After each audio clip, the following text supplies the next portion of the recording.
Well, the litigator-in-chief has suffered another sad loss. This time, it's his lawsuit against one of the biggest news networks in the world for nearly $500 million. And while maybe he thought it would be a big splash and there would be fireworks at the end, yeah, it didn't go off. It didn't go anywhere. A court of appeal has now ruled that the case, Donald Trump's case against CNN, is done. This was over the big lie phrase that CNN used in referring to some things that Trump had repeated, his election fraud claims, which we know are conspiracy theories that have been debunked. And apparently the defamation case is sort of dead now. And we're going to cover that today. We're going to unpack that. I'm Shant Karnikian. That's Brian Kabateck over there. This is Civil Action on the Legal AF Network. Before we jump into this issue, hit that subscribe button, hit that like button. Remember to share this with whoever you think might find it interesting or entertaining. Brian, tell us a little bit about what this case was about and how it reached its ultimate sad fate. Yeah, maybe you can tell me what this case is about, Shant, because I'm trying to figure out exactly what this case is about. I mean, he sues in 2022. Trump's out of office. And he sues CNN because CNN comes on the air and talks about what Trump said about the election and refers to it as a big lie. A big lie. Yeah. The big lie, right? And Trump said that phrase sort of evoked associations with Nazi propaganda, and that CNN was trying to link him to Hitler and to the Nazis. And I don't think Trump needs any help doing that. Well, Sean, I want to be clear about this, though, is that let's talk for 1 minute, maybe 2 minutes, about the standard, first of all. So we have this thing in this country called the United States Constitution, which Trump uses when it benefits him and otherwise doesn't. And apparently this was one of those times where he wanted to forget it. And the United States Constitution First Amendment is freedom of the press. And the freedom of the press basically has a very fundamental standard. If you're a public figure, and that's a very easy standard to meet. But certainly the president of the United States is a public figure. Can we all agree on that? Yes? Are you sure? Yes. I don't know. I haven't done the legal analysis on that. Sure. Yeah, he is probably the publicist of figures in the country. Right. In fact, even in some of his own briefs that he's filed in various lawsuits, he refers to himself as like the most famous person in the world, the most powerful person in the world, the most known person. Except when he wants to make himself appear to be, he has also said at the same time, I don't know why he'd contradict himself like this, but he's also said he's a private citizen that resides in a house in Florida. Yeah, he also has a house in Washington, D.C., and it's white. And it's under construction, but that's another story for another day. So if you are a public figure and a news agency writes a story about you and the story isn't true or isn't accurate, it isn't correct, or there's some flaw in it, you have to prove actual malice. You have to prove that they woke up in the morning and literally said, we're going to lie about this person. And we know it's not true. We know that it has no basis in truth. And we're doing it because we want to go after him or her.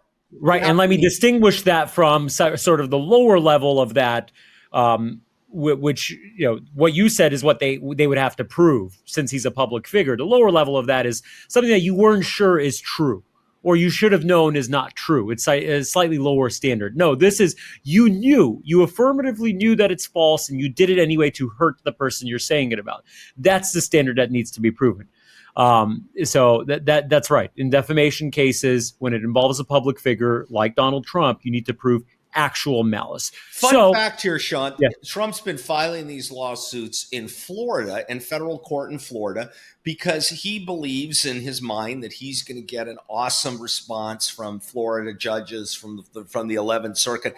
And it isn't playing out that way. In fact, the judge at the trial court in this case, who his name is Raj Singhal, was appointed by Trump in his first term. And he threw out the case. And not only did he throw out the first case, apparently he didn't, see that Trump was exactly clean here. He said there's no question that the statements made by CNN meet the publication requirements for defamation. The next question is whether the statements were false statements of fact. This is where Trump's defamation claim fails. They were not false statements of fact. Yep. That's what he lost on. Yeah. And again, it blows me away. I mean, it doesn't blow me away because it's such. Sean, can I just point out one more thing, please? Sorry. Yeah. So then it goes up to the 11th Circuit, the Court of Appeals, And as we've explained before, in the appellate system, there are 3 judges initially who will hear a case. 2 of them were Trump appointees in this case who affirmed the dismissal. That's what I was going to talk about. Sorry. At first, I caught myself. I said, it kind of blows me away that these judges, the Trump appointees, are the ones throwing out these cases. But it doesn't blow me away because these are such bullshit cases that if you're a judge, you can't look at it and go, oh, I have to be a loyalist. I owe that. These are supposed to be apolitical appointees, people that are trying to be objective. And I'm glad that they're doing their job and being objective and looking at this and going, look, objectively, this is nonsense and I'm throwing it out. It doesn't meet the threshold and it can't go anywhere. So, yeah, that's right. You have Judge Singhal in Florida, Trump appointee from, I think, 2019. And then you have 2 of the judges on the appellate panel that threw it out, that affirmed what happened in Florida. You have those being Trump appointees as well. So there goes the excuse of these are just liberal activist judges, or who are these judges to tell us what to do? They are Trump appointees. There's one more little factoid here, Shant, we should point out, which is the claim that Trump and his cadre of people have repeatedly made that the election was rigged and stolen is in and of itself a lie. It's a big lie. They have not succeeded anywhere in any case that I'm aware of anywhere. And when I brought that up to MAGA people before, they go through, it's an activist judge, the case wasn't decided on the merits, there was no discovery. I mean, they come up with every single one of these Fox News excuses that you could possibly imagine. The fact is, there has never been a single piece of evidence to demonstrate that it wasn't a big lie.